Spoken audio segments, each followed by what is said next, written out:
all the facets of design is probably the most intimidating because it is one of the most expensive. Cynthia Rutley can sell us a dress for $200, $500, but I will sell you a couch for $7,000. So there's a lot of commitment phobia. There's a lot of fear of making a mistake. A lot of I'm not perfect and this isn't going to be perfect, so I'm going to do nothing and paint my house beige. Which the whole country does. How do we create luxury for less? How do we create luxury without overextending ourselves or looking a little bit contrived? You never can look like you're trying if you want something luxurious. There's an ease about it that you can't manufacture. All right, so we're going to go to the most expensive room in the house, which is the kitchen. And I think probably my favorite room to transform out of all of them. Okay, does everyone know what a footprint is? Okay, I want to know how much we know in this room about design so I don't talk down and I don't talk too geeky. Okay, so just raise your hand if it's not working for you. The footprint obviously is where that sacred triangle is. The fridge, the stove, the sink. You move any one of those guys, and you all of a sudden triple, quadruple, 5 times your budget. You got to move plumbing, you got to move electrical, then we're talking major money. If you keep your footprint the way it is, you can do your kitchen for 90% less than you think you can, every single time. Because paying a plumber, we all know the expense hour by hour. So, we're going to start with cabinetry, one of the most expensive pieces in the kitchen itself, in the house alone. This is a secret weapon. It's called marine paint. Has anyone used this before? Yes. Okay. So we all know, what do you paint with marine paint? A boat. Okay, if you can paint boats with this paint and it lasts for years, think about what else we could paint and would last a little bit longer. Your cabinets, right? They get wet, dirty smudges. If you're going to paint the cabinetry, if you're not going to invest in getting new cabinetry, which runs anywhere from, well, depending on where you go, from IKEA, and how many square feet you have, $5,000 to $60,000, and you just want to give that uplifting facelift that a kitchen can need, this is the paint to use. Do I paint it on with a paintbrush? No. You hire someone to come in and spray it. You take off those doors of every single cabinet, and you have them tape off the kitchen and spray. So it's even, and it dries even. You have no drips, and you have no scratches. And it is fabulous. I also use it for stairs. You want to paint that runner down your stairs? Marine paint. But you have to let it cure for 24 to 48 hours. So get out of town for the weekend. Hardware. We all know this, but bringing antique hardware, brass, right now, this year, I've been loving it forever, but brass is back. So is burgundy, sadly.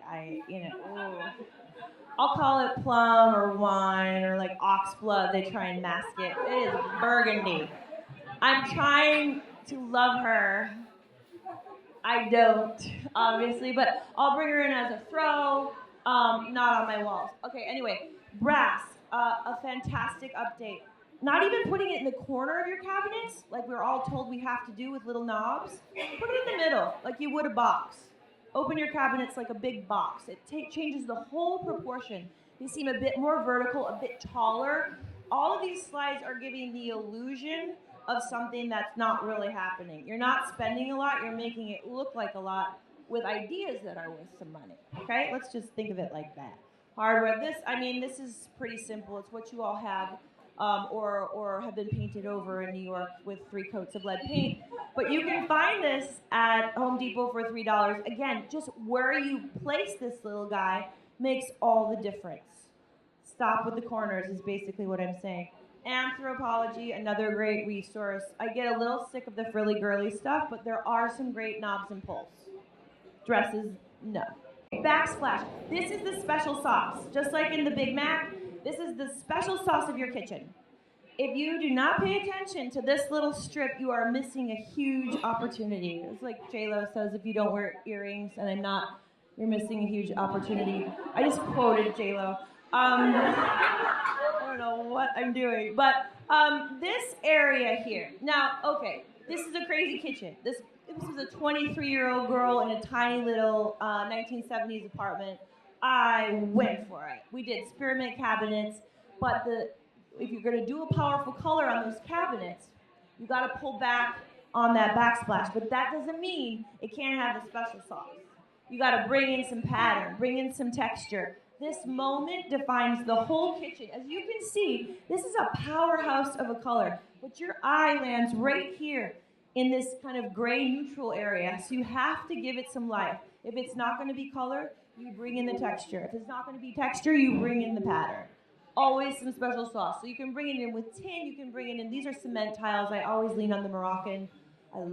Maybe I was Moroccan in another life. I love this palette, and the matte dustiness of it is fantastic. This whole kitchen costs $8,000. Okay, staging. Staging is almost free because you have all of these elements in your house already. How do you stage a room like the kitchen to make it look not like it's contrived and shiny and nobody lives there, because that doesn't welcome anybody, including yourself? How do you make it look like life happens a little bit more beautifully than it really does? This is just a little table I staged in a kitchen, I don't know, a couple months ago. It's thinking about these little tiny accessories, the 10% of the room that sometimes is the most powerful, inexpensively powerful note in any space. So I have an antique teapot that I got at Salvation Army, some lychee nuts in the little egg cups.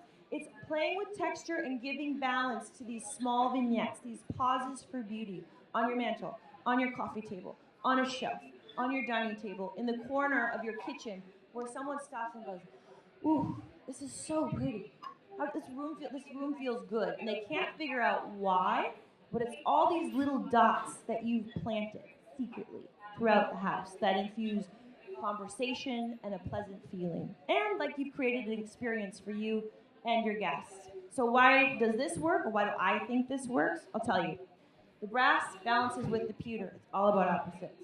The vertical balances with the small, and the medium, the fat. See, so we have some perspective and scale. We have some mixed metals that always play together nicely. We bring in some textures with the poppy seeds, the grapes. We have the rough, we have the smooth, and we have the spiky.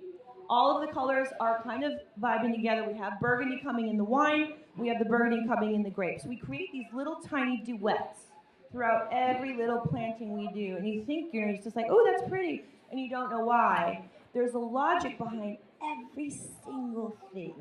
So nerdy. Just giving you like the tip of the iceberg.